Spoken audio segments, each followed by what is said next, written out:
राज्यात घरगुती गॅसचा पुरेसा साठा उपलब्ध आहे, मात्र अफवा पसरवून संभ्रम निर्माण केला जात असल्याचा दावा छगन भुजबळ यांनी केला। मात्र त्यांच्या जिल्ह्यातल्या काही भागात स्थिती नेमकी वेगळी आहे, पाहूया।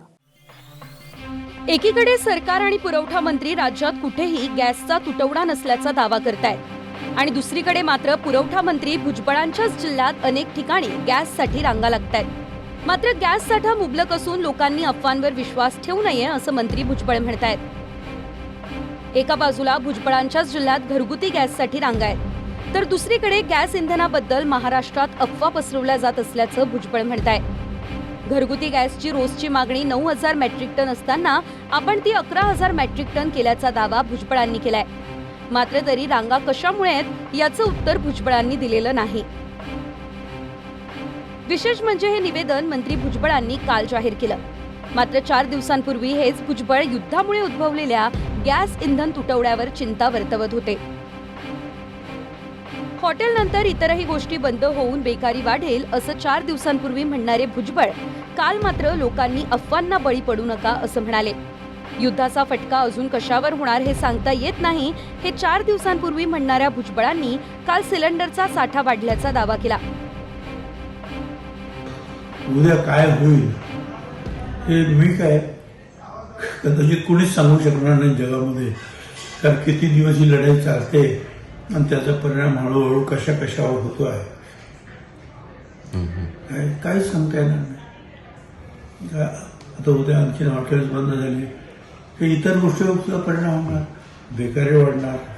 साधा कांदा आहे समजा, तो सुद्धा हॉटेलमध्ये बंद होणार ना, तो तर कसं काय होणार? ये सारे जो लोग आए थे होटल ओनर मालिक कि भाई हमारा गैस अगर पूरा बंद कर देंगे तो होटल तो पूरा बंद हो जाएगा, 30% तो हमको कम करो, पूरा मत कम करो। मुझे तो कुछ ज्यादा पता नहीं है, मगर मैं सीएम साहब से बात करूंगा। एकीकडे राज्यात अनेक गॅस एजन्सी बाहेर लोकांच्या रांगा आहेत। अनेक ठिकाणी गरजूंना जास्त पैसे देऊन कसं बसं सिलेंडर मिळतंय। मात्र या साऱ्या अफवा असल्याचा दावा सरकार करतंय, ज्यावरून आरोप प्रत्यारोपही होत आहेत। तुम्ही खोटं बोलताय। आजही पहा देशभरामध्ये एलपीजी गॅससाठी रांगा लागलेल्या आणि तुम्ही म्हणताय सगळं आलबेल। शिर्डीतल्या साई संस्थान शिर्डीमध्ये प्रसादाचे 2 लाडू देत होते, आता एकच लाडू देतात। का इंधन नाही, गॅस नाही, हे तरी मान्य करा। देवासमोर तरी खोटं बोलू नका। हे जवळजवळ हे हिंदुत्ववाद्यांना मी सांगू इच्छितो की या देशातल्या सर्व देवस्थानामध्ये सध्या हीच परिस्थिती आहे। मुंबईतली 40% रेस्टॉरंट बंद झालेली आहेत आणि हजारो लोकांचा रोजगार गेलेला आहे। ही कोणाची बदनामी आहे? महाराष्ट्राची बदनामी आहे, ही राज्याच्या मुख्यमंत्र्यांची बदनामी आहे।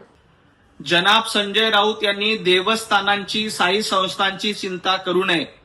देवस्थानची चिंता करण्यासाठी भारतीय जनता पार्टी अतिशय सक्षम आहे, महायुतीचं सरकार सक्षम आहे।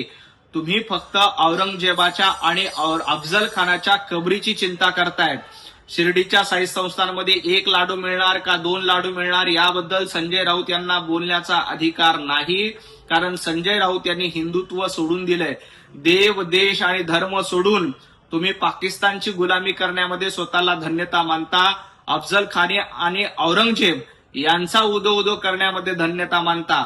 शिर्डीचं साई संस्थान असेल किंवा देशातील इतर संस्थान असतील, ते या देशासोबत सक्षमपणे उभं आहेत। तुम्ही या संस्थानाची काळजी करू नका। तुम्हाला पाकिस्तानची जास्त चिंता आहे, तुम्हाला अफजल खान आणि औरंगजेबाची जास्त चिंता आहे। उमेश पारीख, TV9 मराठी, येवला, नाशिक।